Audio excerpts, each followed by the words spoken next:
is our Quote It Quicks again, stepping up your sales game in 20 minutes or less. So if this is your first time joining us, thank you for taking some time out of your busy day to kind of, again, we'll all just kind of get a little bit better together is kind of the objective today. We got a fun one. It's stop hiding from your clients. We're going to talk about the power of social media and how you can incorporate it into your insurance game to just help the business run more smoothly, and then obviously gain some new clients in the process. So again, we're gonna follow the same cadence that we kind of have these last couple of weeks here.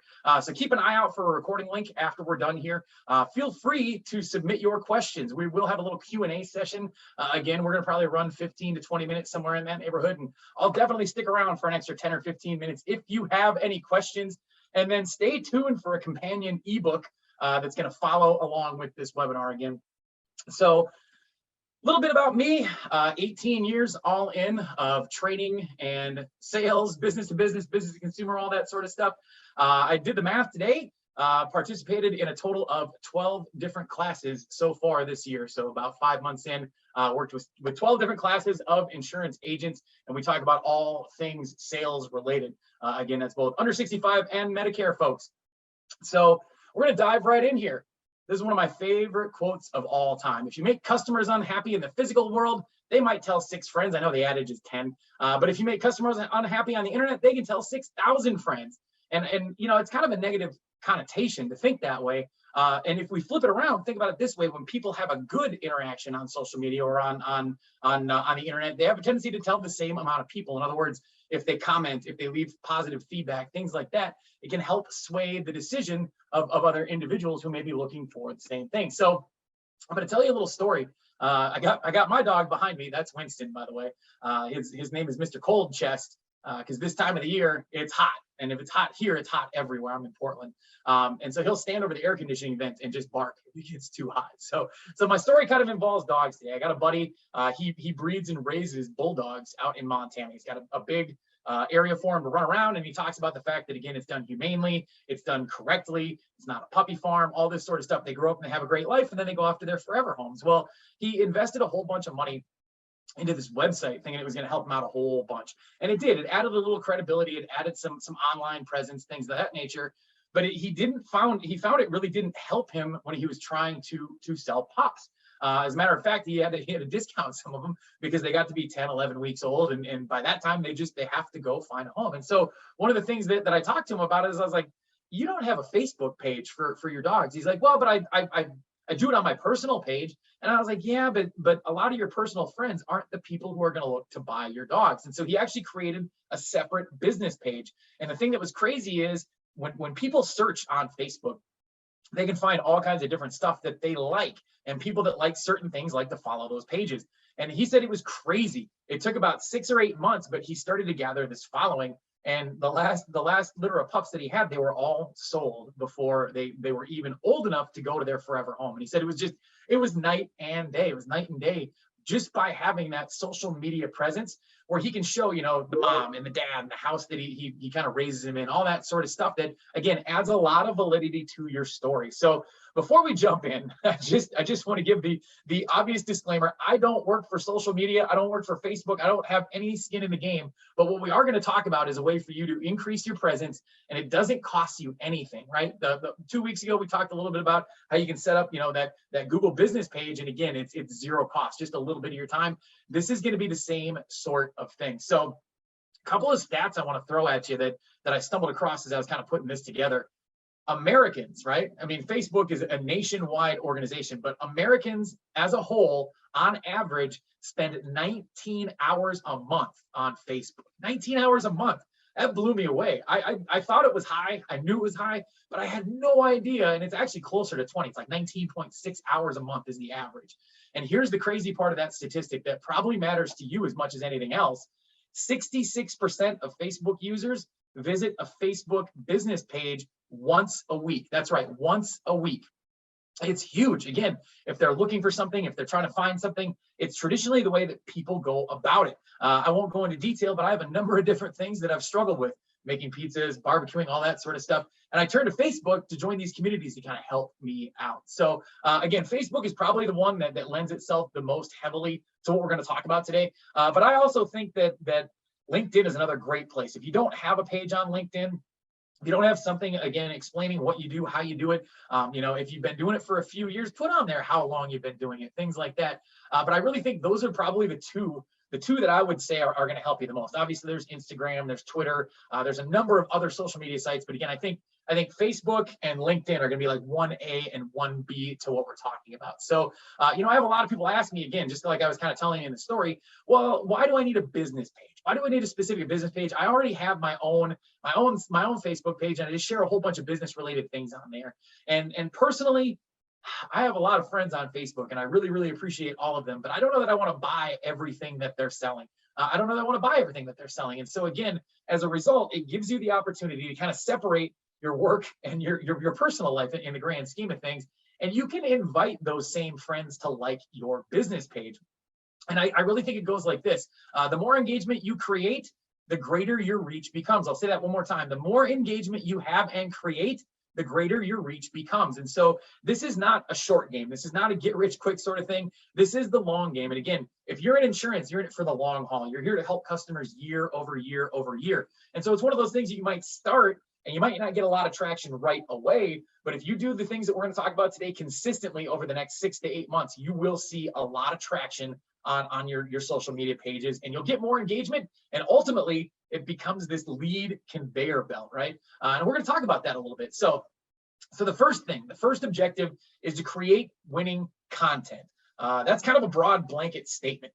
And what I mean by that, though, is like the pages that I personally follow and personally like the most are the ones that do a great job of selling the features that they have, but they also give some tips and tricks. And so I want you to think about this for a second. Imagine that you have a Facebook page and you're an agent that sells cancer, heart attack, stroke, or any of those kind of ancillary products. Imagine the impact if you put out like articles that talked about, 5 warning signs of a heart attack, 10 ways to prevent diabetes, all these sort of different things that make me invested. I want to keep coming back to the page, not just because you sold me a policy or I'm thinking about buying a policy, but there's a lot of stuff in there that's very, very beneficial. And here's my favorite. Don't be afraid to mix it up a little bit and throw in a cartoon every once in a while. The Far Side is great. You can do just a quick little internet search. And again, throw that on your Facebook page. As people are kind of scrolling, they'll see it, they'll laugh, they might like, they might love, they might ask a question. Who knows what it is? But again, you have opportunity to, again, create that greater reach. You can talk about some of the perks that are found within plans that people might not know about. You can talk about, meal delivery. You can talk about, groceries. You can talk about all these different things. Again, and it gives you an opportunity to kind of focus or shine a light on the things that your customers really care about. Another cool thing is you can post recipes. I think recipes are awesome, especially again, if you wanted to post like, here's some heart healthy recipes. Here's some recipes that are proven to help lower cholesterol. And what you're doing is you're creating this engagement that people want to come back to. When they see your page, they don't just fly by it. They're like, oh, the last time this was pretty cool. And the thing that it does above and beyond everything else is you become a human being and you become a lot more authentic, right? You're not just the person that they're buying insurance from, you're the person that essentially is part of their social media family when it's all said and done. Consistency, right? We're going to talk about consistency a little bit. It's not a little known fact. If you go 100 days in a row without brushing your teeth, and then you brush your teeth 20 times a day for 3 days, it doesn't make up for everything that you just missed out on. Again, I used to help people with Facebook pages, and one of the things that I always told them is you have to be careful. One, that there's not a lag or a big drop off in between posting, and you can post too much. And what happens is you get pushed further down the algorithm if you overshare or overpost.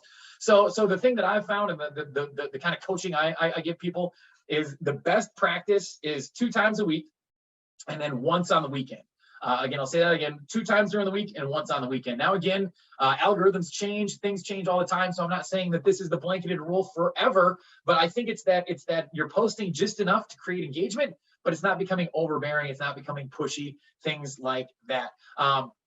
If you're in a local community, again, I talk to a lot of insurance agents that they're in a small town. They're in a town, of 20, 30,000 people, maybe even 50 or 70,000. That still to me seems like kind of a small town. And again, if you work in a specific area, talk about the football team, talk about the high school, all that sort of stuff just again makes you seem more human.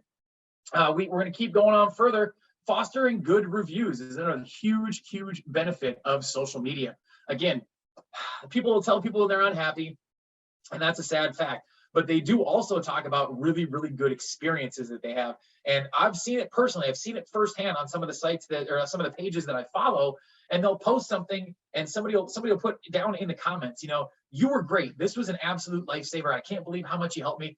There was one that I saw that was actually an insurance agent that I was working with back in the day when I sold Quoted. And one of their customers actually commented, they were like, you know what? I always thought life insurance was a scam. I didn't think it was a good option. And sadly, I had to use it. And it was the greatest thing in the whole world. It was a tough time, but the help that I got from this specific agent, really, really helped me out again. And arguably what was the toughest time of my life. And again, holy cow, you can't pay for that kind of goodwill and that kind of advertising. So, we started off with the hot times, summer in the city. There's a lot of people who are probably sitting out there thinking, it's July going into August, AEP, OEP, they're all so far away.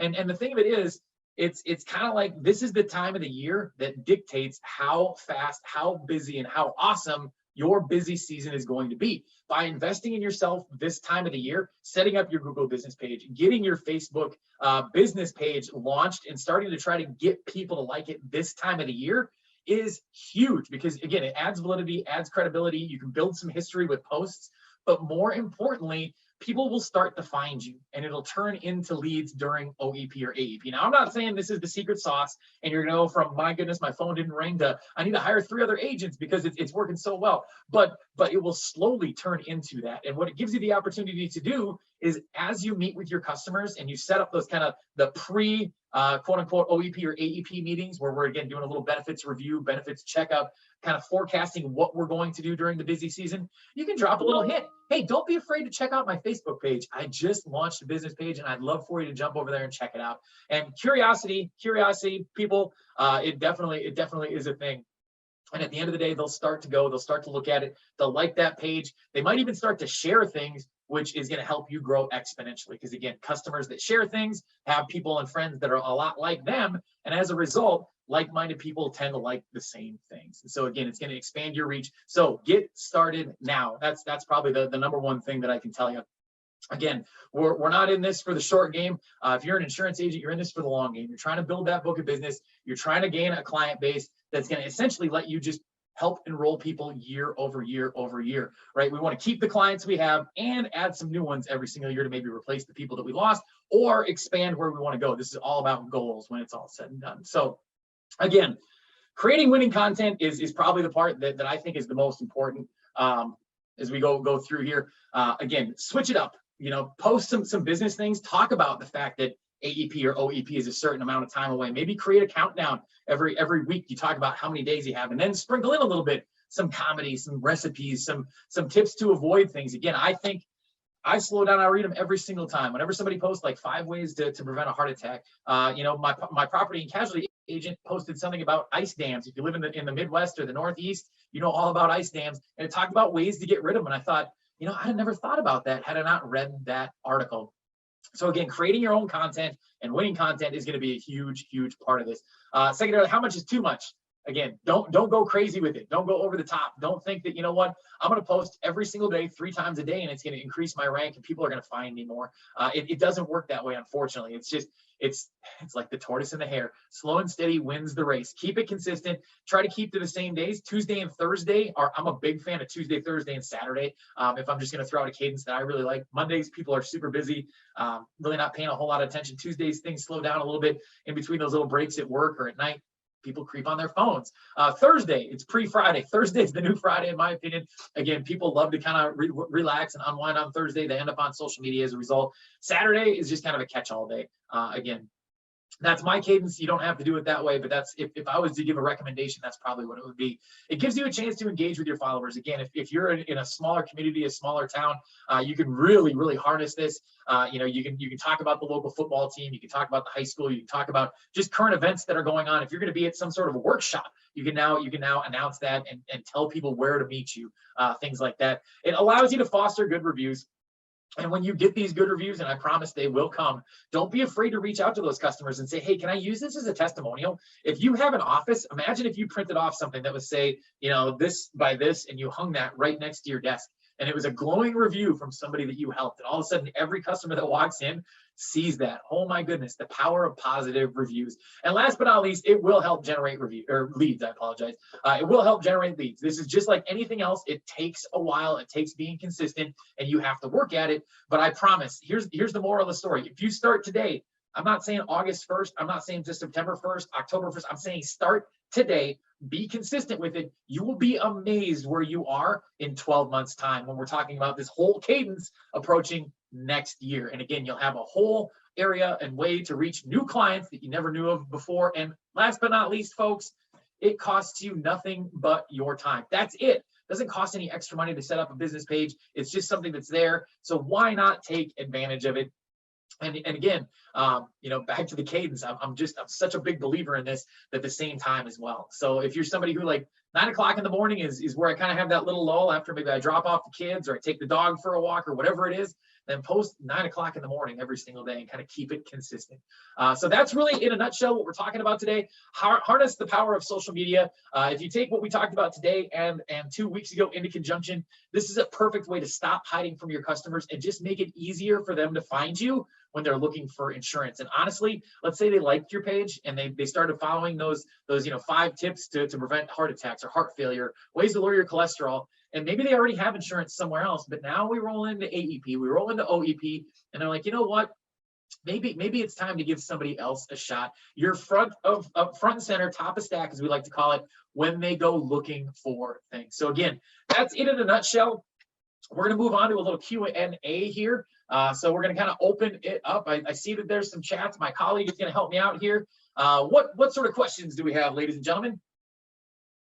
Yes, if you want to put it, in the Q&A or the chat, we have, what is the best way to respond to people who post negative comments? Ooh, that's a good one. That's a really good one. And here's the thing. I think negative comments add a lot of validity, believe it or not. If I go to a site, whether it's a Google business page or a Facebook page, and everything is glowing reviews, my first suspicion is this person kind of swept some things under the rug. There's some things that they're trying to hide, right? None of us are perfect all the time. My suggestion is reply to it right away in real time and just find out what the root cause of the problem is. Even if you wanted to boil it down to the ridiculous and just post something, I'm super, super sorry that this was the interaction that you had. If it was you, or if you're in an office where you have multiple agents, myself or the agent that assisted you will be reaching out immediately to see what we can do about fixing this issue. Again, what it does is it brings into reality that you're not just there to let people post negative stuff and go, I guess 1 in 100 isn't the worst thing in the world. It shows that you take action when people do have an issue, because honestly, I think you gain more traction helping somebody through an issue than you do helping somebody through something that's very, very successful. So that's my number one thought is, again, these are all platforms that give you the opportunity to I don't want to say combat, because that's the wrong thing, but really shine a light on not necessarily what the problem is, but how you can provide some assistance. And it makes you, I'm just going to say it, I'm just going to call out the elephant in the room. It makes you a little bit more cognizant as you're going through that. You're going to explain things in pretty good detail so that you don't have those issues. So now all of a sudden, like my dad says, the high tide raises all ships. So that would be how I would handle that personally. What else we got? All right, we have, I'm a new agent, a part of a group, and they already have a business Facebook page, but it's not utilized well. How do I market through this page, or do I set up a separate page? And that's not the first time I've had somebody ask that question. I'm part of this agency, or I'm part of, any number of different organizations. They have a Facebook page, but I looked on there and the last post was like February of 2022. So again, what that means is people aren't finding posts, they're not finding the page. Now, I think if I was in your shoes, my first step would be maybe to talk to somebody within the office. Is there somebody that handles the social media that works there? A lot of times, again, there's somebody that might be doing 2 or 3 jobs, and social media or how they handle the Facebook page is further down the line. If that's the case and the agency itself isn't really putting a premium on there, just talk to them and say, hey, would you mind if I started my own? If I just started a personal page, I'll use the agency's header and all that sort of stuff. I'm not trying to siphon business away or anything like that, but I just want to increase my social media footprint. And it's going to do 1 of 2 things. Well, technically 3, I guess. They could say no, but I doubt they would. It's gonna make them focus on their own page a little bit heavier, or they might just go, yeah, you know what? It's not something that we're super into. So if you want to go do it, knock yourself out. Again, I've never heard of anybody that runs an agency that's kind of throwing ideas away that's going to bring more clients in and help make clients stickier. So that's how I'd handle that. Great question. Okay. Can you tell us again your ideas for hyper local post ideas? Yeah, I mean, and this is where you can really kind of get creative with it, right? Like, I talk to some agents and they'll sponsor, a softball team, or they'll sponsor a little league team or something like that. So you can post that kind of stuff. If you're going to have a booth at a local show, you can talk about that. If you're participating in any sort of high school or middle school or elementary school activities, right? Like if you got kids and, hey, you know what, on the weekends I coach flag football. Talk about that all day long. You know what, I helped with a cheer camp or a volleyball camp. Post that kind of stuff, because again, what it does is it gives people kind of a little peek behind the curtain. You're not sharing overly personal stuff, but it shows that you're a human being and you're invested in the community. And the next time that somebody sees you at one of those events, they might say, hey, I saw your Facebook page. This is really awesome. Things like that. But really, I don't think that there's too far you can go with that if you're in a smaller town. Again, I grew up in a town, I think now it's up to 40 or 50,000 people, but it was about 25,000 people, and it had a really, really small town kind of feel. And that's where I feel like, again, something like this can really get a lot of traction. We knew all the local businesses, right? You'd see them in the grocery store and things like that. The owner of the various, like the water park or something like that. So that's how I do it. I don't think there's a wrong way to do it. And here's the thing. A lot of this is trial and error. If you post something local and it doesn't get a whole lot of likes, try something different, and boom, all of a sudden, okay, that one got a whole bunch of likes. So that seems like maybe that's what my client base likes. So I'm going to post more things kind of similar to that. Great question. We have piggybacking on the prior bad review question. What if it's a fake review? Ooh, that's a great question. And I actually have a friend that had that happen to him. He doesn't have a Facebook business page. It was Google business page. He had somebody that just didn't like him, and they started kind of posting some things, and you can report that to Facebook. Again, Facebook, it takes it all very, very seriously. And again, you can even reply to that. I guess I'll just call it out. I might reply something along the lines, sir, ma'am, I apologize for the negative review, but I'm looking back through my records, and myself or nobody in our agency has ever helped you. Kindly, can you explain how you've had this negative interaction? And I'm stealing this one from my buddy, because that's exactly what he did. He fixes cell phones in downtown Portland. That's exactly how he handled it. And again, it seemed to work itself out very, very, very well. Great question. The saboteurs, as we like to call them. We have, how do you keep personal page content from crossing over to your business page? Personal. Okay, I thought you said purple. This is where it's really up to you. And I think that's why I'm such a huge fan of separating the personal life and the business page, because you get to choose how much of your personal life you want to share. If you're the type of person, like I work with somebody who loves traveling to state or national parks, right? Yosemite, Yellowstone, Glacier, all of those sorts of things. And they always take these really awesome family photos at like the top of some hike that they were at, or next to some, national monument, or, like Old Faithful when they're at Yellowstone, things like that.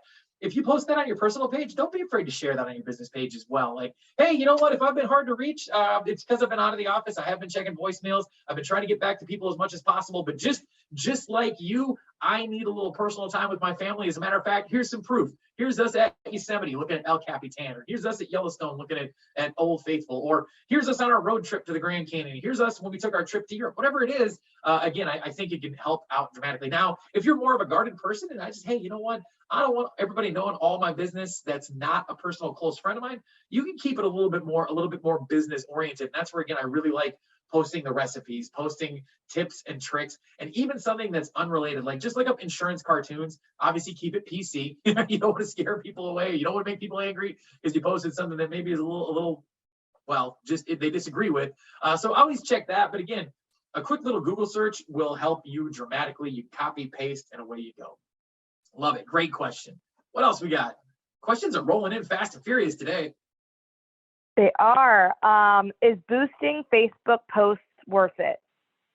Ooh, so my whole objective was not to talk about anything that's going to cost you money. I've talked to a lot of people with varying results, and so what it really boils down to is what your ROI is. What's your return on investment? And again, this is where I've been out of the game a little while as far as the paid. So let's back up a giant step. For anybody that's listening that's kind of confused what's going on here, you can set up your business page, and then you can create what's called sponsored content, where essentially you pay for it to be shown to people maybe in the area, people that are looking up similar things, all that sort of stuff. As far as the cost is concerned, I'm not 100% aware of what it is. Again, it's been about 5 years since I really worked in the game.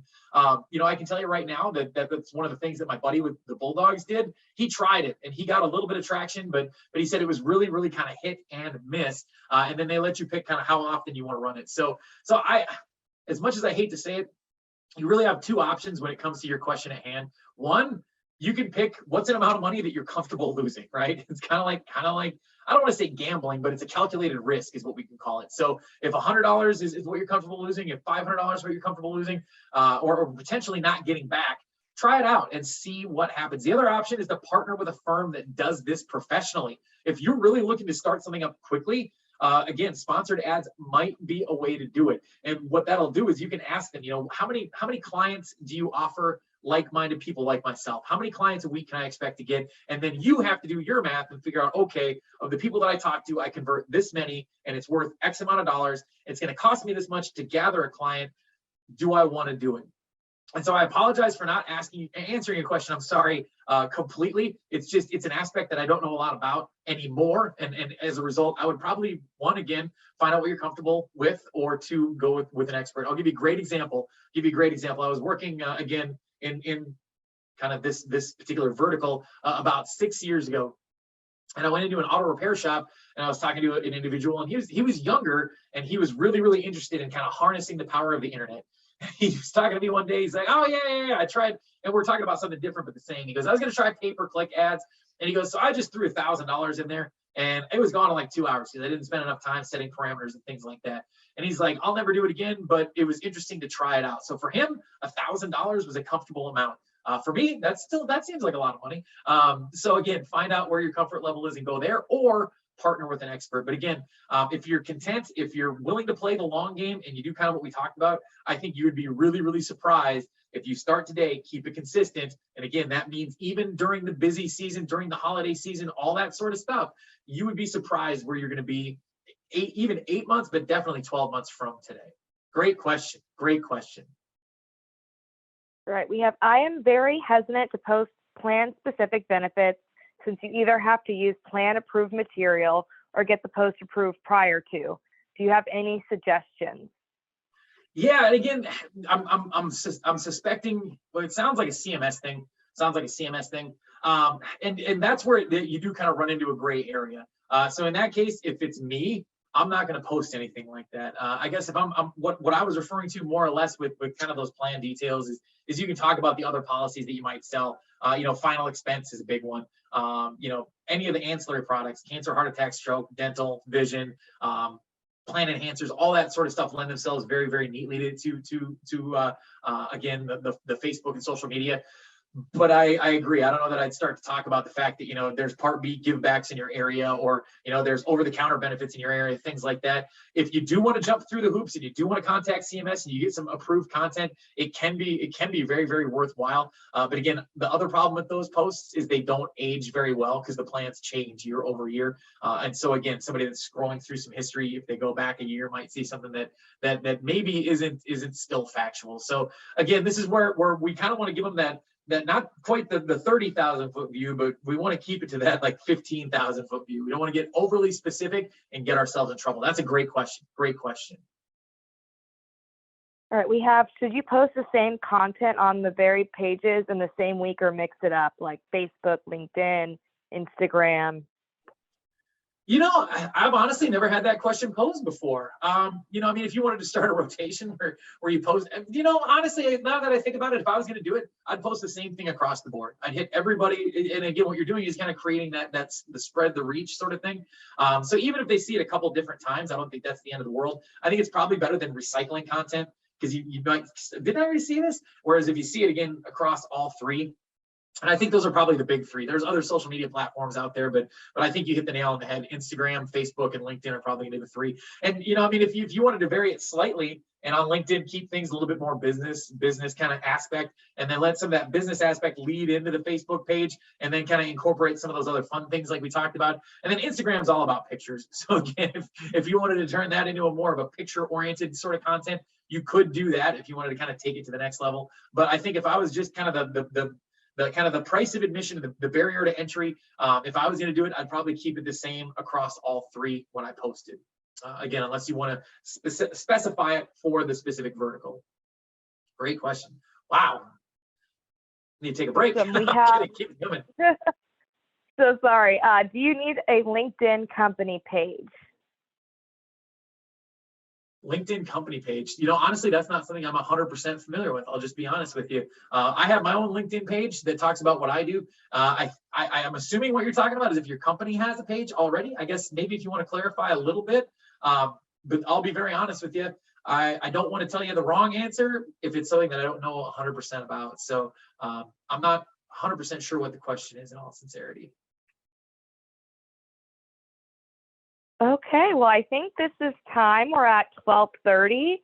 So thank you so much, Matt. Great questions, great engagement. We will be having another follow-up to this webinar on August 11th. We hope to see you all there. Thank you so much for coming.